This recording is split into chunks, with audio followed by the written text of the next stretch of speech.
ओम शांति। दुर्गा माँ, संतोषी माँ, पार्वती माँ, काली माँ, लक्ष्मी, सरस्वती, चारों तरफ देवियों का आह्वान, जागरण, व्रत, पवित्र जीवन, माहौल ही सात्विकता का है। क्योंकि नवरात्रि शुरू हो चुके हैं आज से। हम सब मिलकर कितनी प्यार से, श्रद्धा से, भावना से शक्तियों का आह्वान कर रहे हैं, जिनको हम कहते हैं शिव शक्ति। उनका आह्वान हो रहा है। लेकिन थोड़ा सा आज कुछ क्षण लेकर इस पे चिंतन करते हैं कि हम किसका आह्वान कर रहे हैं। उन्हें हम शक्ति भी कहते हैं, उन्हें हम माँ भी कहते हैं, उनको हम अस्त्र शस्त्रों के साथ दिखाते हैं और उनके ही चरणों में हम असुर भी दिखाते हैं। ये सब चीज़ हमें कौन से ज्ञान का अर्थ सिखाने की कोशिश कर रही है।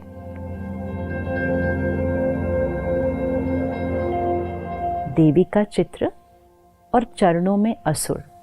तो क्या वो देवियां हिंसा करती थी? क्या उन्होंने असुरों की हिंसा की थी, या इसके पीछे कुछ भाव है? और जो शक्ति का आह्वान कर रहे हैं, कौन सी और कहाँ से उन शक्तियों को बुला रहे हैं? थोड़ा सा सोचते हैं। डिविनिटी, प्योरिटी, ये आत्मा का ओरिजिनल गुण है जो आज हम भूल चुके हैं। और क्योंकि हम अपनी डिविनिटी को भूल जाते हैं, तो हमारे अंदर के जो वाइसेस हैं, काम, क्रोध, लोभ, मोह, अहंकार, ये इमर्ज हो जाते हैं। डिविनिटी मर्ज हो जाती है, विकार इमर्ज हो जाते हैं। अब अगर किसी को इसको सिंबॉलिकली दिखाना है कि डिविनिटी ने वाइसेस के ऊपर ओवर पावर किया, प्योरिटी ने ईगो के ऊपर ओवर पावर किया, इसको पिक्टोरियली रिप्रेजेंट करो, इसको सिंबॉलिकली रिप्रेजेंट करो। तो विकारों को हम कैसे दिखाएंगे?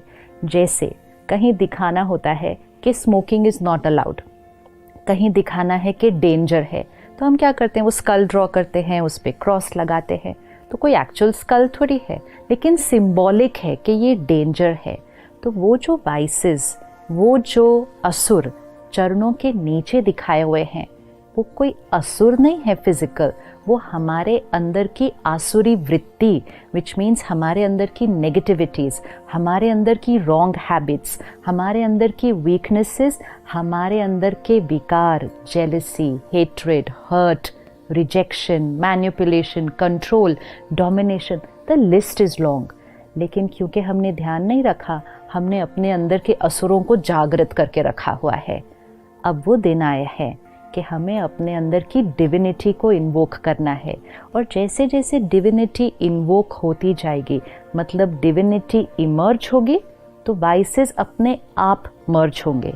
वाइसेस इमर्ज होते हैं तो डिविनिटी अपने आप मर्ज हो जाती है, क्योंकि at one point of time एक ही क्वालिटी का संस्कार जागृत हो सकता है। तो देवियों का आह्वान करना मतलब इन्वोकिंग द डिविनिटी। तो देवी वहाँ ऊपर से आह्वान नहीं करना है, अंदर से डिविनिटी का आह्वान करना है। क्योंकि हर आत्मा के अंदर डिविनिटी भी है और हर आत्मा के अंदर वीकनेस भी है। तो वो जो दिव्यता है, जिसको आज हम प्यार से याद कर रहे हैं, बुला रहे हैं, वो भी हमारे अंदर ही है। और वो जो असुर जो हम पैरों के नीचे दिखा रहे हैं, वो भी हमारे अंदर ही है। नहीं तो देवी, जिनके लिए हम कहते हैं 16 कला संपूर्ण, मर्यादा पुरुषोत्तम, अहिंसा परमो धर्म, जिनका अहिंसा धर्म था, उनको हम हिंसा करते हुए कैसे दिखा सकते हैं? और क्या देवियां अष्टभुजाओं के साथ पैदा हुई थी? अष्टभुजा, आज अगर आपके घर में एक बच्ची पैदा होती है जिसकी अष्टभुजाएं हैं, तो आप तुरंत क्या करेंगे? शायद सबसे पहले तो डॉक्टर वो सर्जरी कर देगा, क्योंकि वो अष्टभुजा कोई लिटरल फिजिकल 8 आर्म्स नहीं है। वो आत्मा के अंदर की अष्ट शक्तियाँ, 8 पावर्स ऑफ द सोल, जिससे वो डिविनिटी इमर्ज होती है। क्योंकि भुजा शक्ति का सिंबल है, पावर, यू से इज वेरी पावरफुल, फिजिकल तो हैंड का सिंबल है। और हर भुजा के अंदर एक एक शस्त्र है, शस्त्र नॉलेज का है। तो क्या भावार्थ है?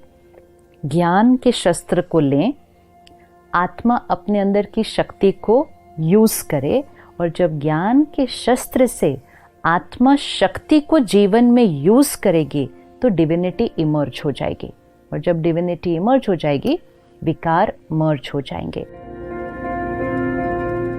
तो अष्टभुजाधारी अर्थात अष्ट शक्तियों वाली डिवाइन आत्मा, तो आज अपने साथ पुरुषार्थ करते हैं कि मुझ आत्मा की वो जो अष्ट शक्तियां हैं, सहन करने की शक्ति, सामना करने की शक्ति, परखने की शक्ति, निर्णय लेने की शक्ति, सहयोग देने की शक्ति, बहुत सारी शक्तियां हैं। और आज हम बहुत इजीली कह देते हैं मेरे अंदर तो शक्ति ही नहीं है, मेरे से तो सहन ही नहीं होता, मैं नहीं सबके साथ एडजस्ट कर सकती, और एडजस्ट करूँ तो कितना करूँ, मैं ही सबका एडजस्ट करूँ, मैं ही ये हमने कहते कहते क्या कर दिया, अपने अंदर की शक्तियों को कम कर दिया। तो ये 9 दिन शक्तियों का आह्वान करना है। और शक्तियों का आह्वान करने के लिए हम क्या करते हैं? सबसे पहले जागरण करते हैं। अब सोचने की बात है, देवियों को याद करना है, उनकी महिमा करनी है, दिन में क्यों नहीं कर सकते हैं? रात को जाग कर क्या करने की जरूरत है? क्या दिन में करने से हम देवी की महिमा नहीं कर सकते हैं? लेकिन जागरण मतलब अज्ञान की नींद से जागरण। तो जब इस सृष्टि पर कलयुगी अंधकार है, अज्ञान, इग्नोरेंस, डार्कनेस, जब अज्ञान है तब अवेकनिंग की ज़रूरत है। अवेकनिंग अर्थात waking up from that night of ignorance. Awakening मतलब अज्ञान की नींद में सोए हुए हैं, उससे जागरण करो। तो रात को जागना है मतलब अज्ञान की नींद से जागना है। तो रात को जाग के डिविनिटी का आह्वान करना है। फिर हम ये 9 दिन व्रत करेंगे। अब क्या व्रत सिर्फ खाने पीने की चीज़ों का करना है? व्रत मतलब प्लेज, भाव लेना कि मुझ आत्मा ने ये करना है। लेकिन अब हम इस 9 दिनों में व्रत को थोड़ा और गहराई से लेते हैं कि सिर्फ खाने पीने का नहीं, साथ साथ व्रत लेते हैं कि हम 9 दिन गुस्सा नहीं करेंगे, हम शांत रहेंगे, हम 9 दिन पर चिंतन नहीं करेंगे, किसी के बारे में कोई गलत बात यहाँ से वहाँ फैलाएंगे नहीं, हम 9 दिन सुबह जल्दी उठकर ध्यान करेंगे, मेडिटेशन करेंगे, हम 9 दिन कोई गलत चीज़ न खाएंगे न पिएंगे। व्रत तो बहुत सारे हैं करने के लिए, लेकिन व्रत लेना है, क्योंकि व्रत करने से आत्मा की शक्ति बढ़ती है। Because we start living a life of discipline, and discipline increases will power. तो एक हम जागरण करते हैं, दूसरा हम व्रत करते हैं, तीसरा सात्विक अन्न। 9 दिन प्याज लहसुन के बिना सात्विक भोजन बनाया जाता है। डिविनिटी एंड सात्विकता गोज टुगेदर। इसका मतलब अगर तामसिक भोजन खाएंगे तो डिविनिटी इमर्ज नहीं हो सकती है। तो सात्विक भोजन मतलब वेजिटेरियन विदाउट अनियन गार्लिक, लेकिन साथ साथ परमात्मा की याद में बना हुआ, बड़े सात्विक मन से बनाया हुआ खाना, सात्विक तरीके से कमाया हुआ धन पहले घर में आए, फिर सात्विक अन्न बने और सात्विक मन की स्थिति में बने, तब वो प्रसाद बनता है। तो सात्विक अन्न जब खाना शुरू कर ही रहे हैं तो साथ साथ ये भी सोच लीजिए कि सिर्फ 9 दिन क्यों? क्या डिवाइन लाइफ सिर्फ 9 दिन चाहिए? त्योहार आते हैं हमें जीवन जीने का तरीका सिखाने के लिए कि जो चीज़ हम 9 दिन करेंगे वो हम जीवन भर भी कर सकते हैं। लेकिन इस 9 दिन में ध्यान रखना कि प्रतिज्ञा सिर्फ यहाँ से नहीं करनी। कभी कभी मन में चलता रहता है, आज 5वां दिन हो गया, आज 6ठा दिन हो गया, कब ये 9 दिन पूरे होंगे, सब कर रहे हैं इसलिए मुझे भी करना पड़ता है। मजबूरी से नहीं, मजबूरी से आत्मा की ताकत कभी नहीं बढ़ेगी। प्रतिज्ञा से करना है कि जीवन में सात्विकता। फिर 9 दिन दिया जलाया जाता है, तो मिट्टी का दिया और वो लौ, इसका क्या सिग्निफिकेंस है कि मिट्टी का जो बॉडी शरीर का प्रतीक है और जो लौ है वो आत्मा का प्रतीक है। तो 9 दिन दिया ज़रूर चलना चाहिए। तो जब मैं आत्मा हूँ, सोल कॉन्शियसनेस, ये जब इमर्ज होगी तो वो लौ जलती रहेगी, रोशनी उसकी चारों तरफ फैलेगी। एंड मोस्ट इम्पोर्टेंट, हम अपने जीवन में चाहिए से दिया की तरफ शिफ्ट हो जाएंगे। दिया जलता रहे तो जीवन शुभ होता है। कौन सा दिया जलता रहे? प्यार दिया, सम्मान दिया, सहयोग दिया, सबको दिया और हमेशा दिया, ये दिया जलेगा तो जीवन शुभ रहेगा। जागरण, सात्विकता, व्रत और दिया, जब ये सब हो गया तो रिश्ते बड़े प्यारे हो जाते हैं। एक दूसरे के साथ एडजस्ट करना, सहयोग देना, ये एक नेचुरल जीवन जीने का तरीका बन जाता है। तो वो जो रिश्तों में एडजस्टमेंट और उस एडजस्टमेंट से जो हार्मनी क्रिएट होती है, उसी का यादगार हम रास और गरबा करते हैं। रास को देखो, गरबा को देखो, कितना सुंदर डांस फॉर्म है। सभी के हाथ में 2-2 डंडे हैं। अब अगर एक के डंडे को देखकर दूसरे ने डंडा मारा और बहुत हार्मनी से चले तो वो एक ब्यूटीफुल फॉर्म ऑफ डांस हो जाता है। अगर अपना ही डंडा मारते गए तो वो ही डांस एक युद्ध का मैदान बन जाता है।